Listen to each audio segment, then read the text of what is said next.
ಗೃಹಲಕ್ಷ್ಮಿ ಯೋಜನೆಯ ಮತ್ತೊಂದು ಅಪ್ಡೇಟ್ಗೆ ಎಲ್ಲರಿಗೂ ಸ್ವಾಗತ. ನಾನು ನಿಮ್ಮ ಪ್ರೀತಿಯ ಶಿವು. ಇವತ್ತಿನ ಒಂದು ವಿಡಿಯೋದಲ್ಲಿ ಗೃಹಲಕ್ಷ್ಮಿ ಯೋಜನೆಯ 23ನೇ ಕಂತಿನ ಹಣಕ್ಕೆ ಸಂಬಂಧಪಟ್ಟಂತೆ ಈಗ ಒಂದು ಇಂಪಾರ್ಟೆಂಟ್ ಇನ್ಫಾರ್ಮೇಷನ್ ಆದರೆ ಬಂದಿದೆ. ಸೊ ಬನ್ನಿ ಅದರ ಬಗ್ಗೆ ನಾವು ಈ ವಿಡಿಯೋದಲ್ಲಿ ಮಾಹಿತಿಯನ್ನು ತಿಳ್ಕೊತಾ ಹೋಗೋಣ. ವಿಡಿಯೋವನ್ನು ಸ್ಟಾರ್ಟ್ ಮಾಡ್ತೀನಿ.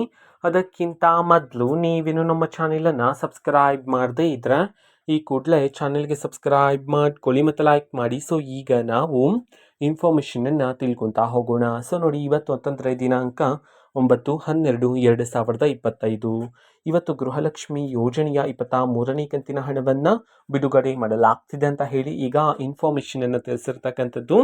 ಸೊ ಇವತ್ತು ಯಾವ ಯಾವ ಜಿಲ್ಲೆಗಳಲ್ಲಿನ ಮಹಿಳೆಯರಿಗಾದರೆ ಗೃಹಲಕ್ಷ್ಮಿ ಯೋಜನೆಯ 23ನೇ ಕಂತಿನ ಹಣವನ್ನು ಇವತ್ತು ಬಿಡುಗಡೆ ಮಾಡಲಾಗ್ತಿದೆ, ಇದನ್ನು ನಾವು ತಿಳ್ಕೊಳ್ಳೋದಾದ್ರೆ ಇವತ್ತು ಕರ್ನಾಟಕದಲ್ಲಿರ್ತಕ್ಕಂತಹ 17 ಜಿಲ್ಲೆಗಳಲ್ಲಿನ ಮಹಿಳೆಯರಿಗಾದರೆ ಗೃಹಲಕ್ಷ್ಮಿ ಯೋಜನೆಯ 23ನೇ ಕಂತಿನ ಹಣವನ್ನು ಇವತ್ತು ಬಿಡುಗಡೆ ಮಾಡೋದಕ್ಕೆ ಸಂಬಂಧಪಟ್ಟಂತೆ ಈಗ ಮಾಹಿತಿಯನ್ನು ತಿಳಿಸಿರ್ತಕ್ಕಂಥದ್ದು. ಈಗ ನಾವು 17 ಜಿಲ್ಲೆಗಳ ಹೆಸರನ್ನು ತಿಳ್ಕೊತಾ ಹೋಗೋಣ ಬನ್ನಿ.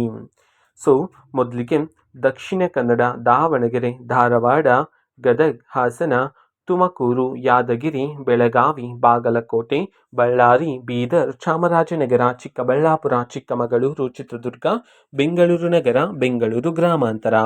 ಈ 17 ಜಿಲ್ಲೆಗಳಲ್ಲಿನ ಮಹಿಳೆಯರಿಗಾದರೆ ಇವತ್ತು ಗೃಹಲಕ್ಷ್ಮಿ ಯೋಜನೆಯ 23ನೇ ಕಂತಿನ ಹಣವನ್ನು ಬಿಡುಗಡೆ ಮಾಡಲಾಗ್ತಿದೆ ಅಂತ ಹೇಳಿ ಈಗ ಮಾಹಿತಿಯನ್ನು ತಿಳಿಸಿರ್ತಕ್ಕಂಥದ್ದು. ಓಕೆನಾ. ಸೊ ಇದು ಇವತ್ತಿನ ಒಂದು ವಿಡಿಯೋ. ಸೊ ಇದೇ ರೀತಿ ಗೃಹಲಕ್ಷ್ಮಿ, ಅನ್ನಭಾಗ್ಯ, ಶಕ್ತಿ ಯೋಜನೆ, ಯುವ ನಿಧಿ, ಗೃಹ ಜ್ಯೋತಿ, ಕಾಂಗ್ರೆಸ್ನ ಎಲ್ಲ ಯೋಜನೆಗಳಿಗೆ ಸಂಬಂಧಪಟ್ಟಂಥ ಇಂಪಾರ್ಟೆಂಟ್ ಅಪ್ಡೇಟ್ಗಳು ನಿಮಗೆ ಈ ಒಂದು ಚಾನಲಲ್ಲಿ ಇಮಿಡಿಯೇಟ್ಲಿ ಸಿಗ್ತಿರುತ್ತೆ. ಅದಕ್ಕೋಸ್ಕರ ನೀವಿನ್ನೂ ನಮ್ಮ ಚಾನಲನ್ನು ಸಬ್ಸ್ಕ್ರೈಬ್ ಮಾಡದೇ ಇದ್ದರೆ ಈ ಕೂಡಲೇ ಚಾನೆಲ್ಗೆ ಸಬ್ಸ್ಕ್ರೈಬ್ ಮಾಡ್ಕೊಳ್ಳಿ. ಸಬ್ಸ್ಕ್ರೈಬ್ ಮಾಡೋದ್ರ ಮುಖಾಂತರ ನಾನು ಯಾವುದೇ ವಿಡಿಯೋ ಹಾಕಿದ ತಕ್ಷಣ ನಿಮಗೆ ನೋಟಿಫಿಕೇಷನ್ ಸಿಗುತ್ತೆ. ಅದರ ಮುಖಾಂತರ ನೀವು ಬೇಗನೆ ವಿಡಿಯೋವನ್ನು ನೋಡ್ಬೋದಾಗಿರುತ್ತೆ ಮತ್ತು ಆ ವಿಡಿಯೋದಲ್ಲಿರುವ ಇನ್ಫಾರ್ಮೇಷನನ್ನು ನೀವು ತಿಳ್ಕೊಬೋದಾಗಿರುತ್ತೆ. ಮತ್ತೀಗ ನಾವು ಫೇಸ್ಬುಕ್ಕಲ್ಲೂ ಸಹ ಈಗ ವಿಡಿಯೋಸ್ಗಳನ್ನು ಅಪ್ಲೋಡ್ ಮಾಡ್ತಿದ್ದೀವಿ. ಫೇಸ್ಬುಕ್ ಚಾನೆಲ್ ಲಿಂಕನ್ನು ಡಿಸ್ಕ್ರಿಪ್ಷನ್ ಬಾಕ್ಸಲ್ಲಿ ಕೊಟ್ಟಿರ್ತೀನಿ, ಕ್ಲಿಕ್ ಮಾಡಿಬಿಟ್ಟು ಫಾಲೋ ಮಾಡಿ. ಓಕೆನಾ. So thank you, bye.